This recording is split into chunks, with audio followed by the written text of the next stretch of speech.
Hindi rin basta-basta yung sprint race. Dapat mabilis kang ano ng ibon mo, magpabilis yung halimbawa, lagyan mo siya ng pads. Yan, tingnan niyo yung kulungan ko, ganyan-ganyan lang.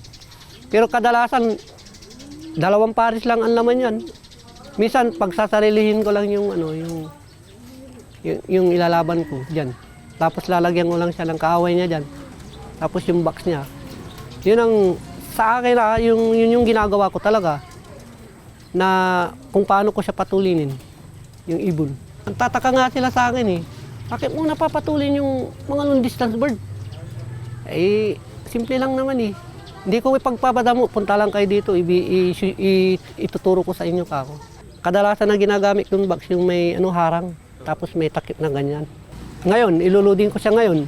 Umaga, lalagyan ko na ng kaawayan sa looban ng kulungan niya, doon sa box niya. Sigurado, uuwi ng maaga yan.